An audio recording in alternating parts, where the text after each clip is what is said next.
Syederalun Kejaksaan Negeri Aceh Selatan menetapkan dan menahan 3 tersangka terkait dengan perkara dugaan tindak pidana korupsi penyalahgunaan atau penyimpangan dana bantuan operasional keluarga berencana di Badan Kesehatan Keluarga, Pemberdayaan Perempuan dan Perlindungan Anak Kabupaten Aceh Selatan tahun anggaran 2016. Mantan pejabat Aceh Selatan itu ditahan setelah diperiksa dengan status sebagai saksi selama 4 jam sejak pukul 10 sampai 14 waktu Indonesia Barat oleh 3 penyidik. Tersangka terlihat mengenakan rompi merah saat dibawa menuju mobil tahanan.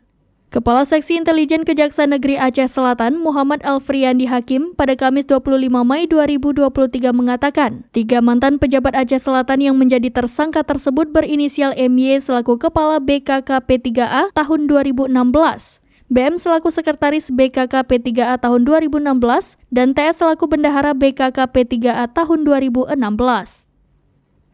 Dalam perkara dugaan tindak pidana korupsi tersebut, kerugian uang negara berdasarkan hasil audit Inspektorat Aceh Selatan sebesar Rp382.708.466 dari total anggaran Rp757.440.000, ungkapnya pada Kamis 25 Mei 2023.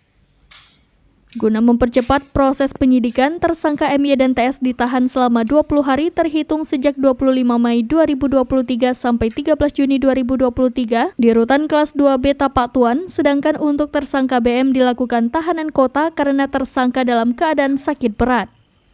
M. Alfriandi menyebutkan bahwa tersangka dikenakan Pasal 2 Ayat 1 dan Pasal 3 Jungto Pasal 18 Undang-Undang Nomor 31 Tahun 1999 sebagaimana diubah dan ditambahkan dengan Undang-Undang Republik Indonesia Nomor 20 Tahun 2001 Jungto Undang-Undang Republik Indonesia Nomor 31 Tahun 1999 tentang perubahan atas Undang-Undang Republik Indonesia Nomor 31 Tahun 1999 tentang pemberantasan tindak pidana korupsi.